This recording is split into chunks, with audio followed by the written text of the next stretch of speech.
Hey everybody, what's up? It's your boy Spencer with the bad microphone, just here to do a little Blender tutorial because all the cool kids are doing them these days.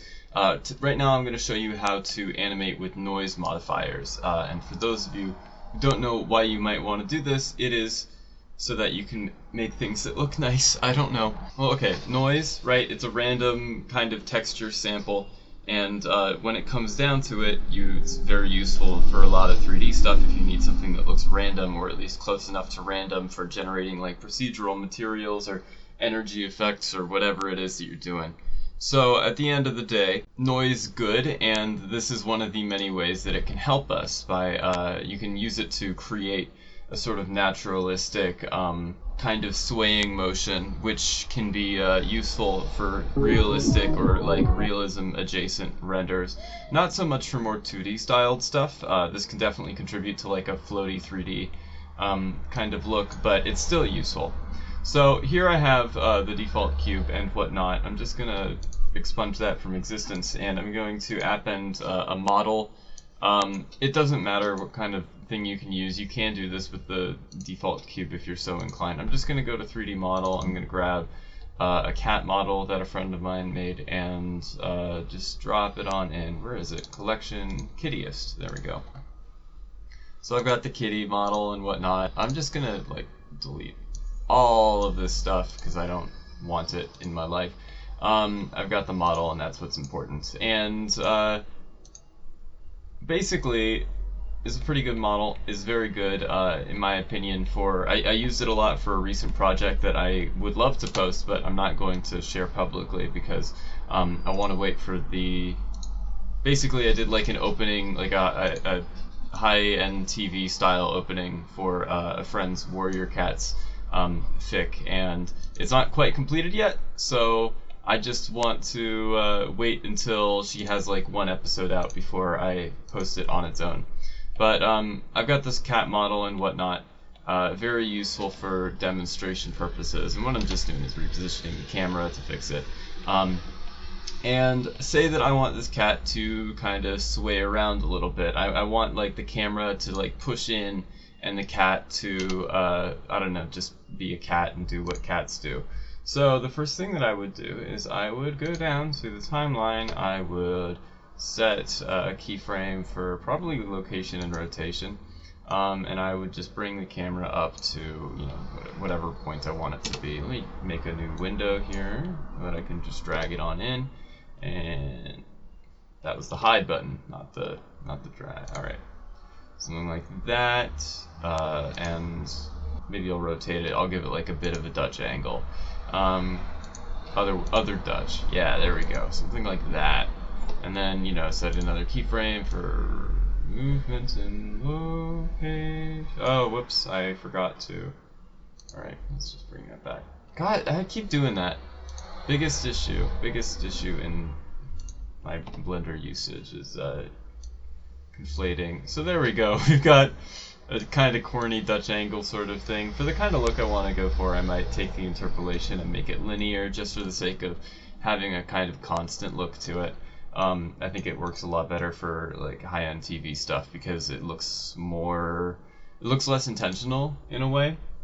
Like you're taking a shot that's already moving and you're kind of cutting back to it or something. But whatever, that doesn't matter. What does matter is going into pose mode here so that we can move this kitty cat around. So we've got ourselves like, different, it's a rigify thing, you got your head, your wallet, and not wallet, what am I thinking? I don't know, I don't care, it doesn't matter. So you've got everything.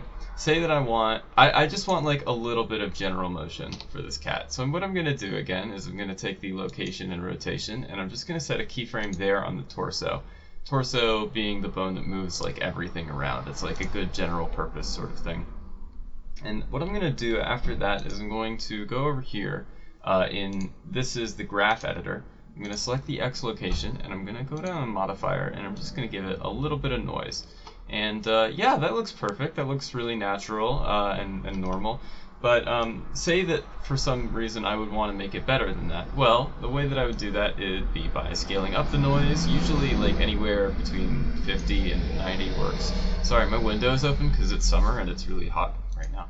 And I'm going to set the strength to 3. You can either do that or use use influence, which they're kind of the same thing. And I'm just going to leave the phase as it is. And what I'm going to do is I'm going to copy the modifier, pressing this button, and I'm going to select all of these, and I'm just going to paste it in each and every single one of them. And there you go. As you can see, it's extremely normal. But yeah, we do run into this other problem where the movement kind of has these phases where it locks it on this axis that's completely dependent on the thing. So the way to fix that would be by taking the phase and kind of dragging it around on each and every single one of these. I don't know if there's a way to automate this, but there should be. I'm just probably too lazy to figure it out. So I'm just going to do that. And if you've been paying attention, you might notice that these last couple of, in particular the rotation, just seems to, it does a thing, and it's not that good. The rotation really sets it off because, as you can see, we've got this axis here, and this part is being inversely lifted because of the motion from that part. So the way to fix that would be to take the strength and tone it down, or if you're feeling a bit silly, use the influence and bring it down to an amount. Let's just do a little bit of both so we can have a nice well-rounded tutorial that shows that there are multiple ways to skin this proverbial cat. But also I am going to actually take the strength in 0.15, 0.15, just reduce it by half. And so there we go. We've got a kind of natural-ish looking motion going on from there. But the head doesn't move. So let's just do the same thing to the head. We'll take the movement and rotation, and I'm just going to go down here. Actually, let me undo that, because I don't want the keyframe there in the middle. I want the keyframe at the start. Pourquoi? Because I will tell you later. So next what I'm going to do is I'm just going to take this. I'm going to do the same thing essentially for these 3. Just paste this on in. Give the head its own set of movement and rotation. How we doing? Looking gorge. Okay, so now the head moves independently, and you can already see how much better that looks, honestly. And you can do the same process for basically each part of the body, and it will add its own unique and helpful kind of thing. If you have inverse kinematics turned on, it'll work really well if you do it on the feet. Because it's a neat, it'll change the way that the shoulders are and how it be and whatnot, and that's just generally it works pretty well. So cool, we've got this cat, it's doing its thing. I might take this strength and dial it down even more so for the head, because it's particularly noticeable here. So I'll just take that 0.07 and shift the phase around. And this will be, I'll just divide that by 2 because it's the same thing. Just fade around. And there we go. We've got a far more natural looking cat. Obviously the style that I'm doing is it can work for a lot of things. In particular, I used it a lot for slow motion shots on this project, which I'll be showing you on the screen. So I'm definitely more used in trying to make it look slow motion, but you can do it in multiple ways. So anyways, the last thing that I want to show is the fact that these are modifiers, which means that you can stack other things on top of it. So for instance, we've got this keyframe here, but say midway through I want the cat to turn its head. Well, that's something that's pretty relatively achievable, or I can even move it around if I'm so inclined. So now it's looking at the camera a little bit, maybe it's pushing its head up or something, I don't know. And we'll set another keyframe for rotation, and you can see that it will do that, and it'll still have the thing. Maybe those aren't the best keyframes in the world, but it's enough to at least get the point across. I actually have another project file open, which is a real shot that I did for this project, which I just kind of had the cat look over.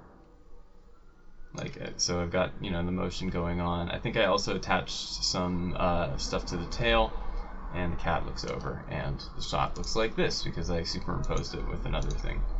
So yeah, that's animating with Noise modifiers, super useful for things that aren't just cats. If you're like looking to have a more realistic 3D style, it's a great way of emulating all the little like shifting that our body does by like trying to correct for gravity or gusts of wind or whatever. Like it's just a useful tool in your arsenal, and good for more than just cats. So yeah, thank you for paying attention to me.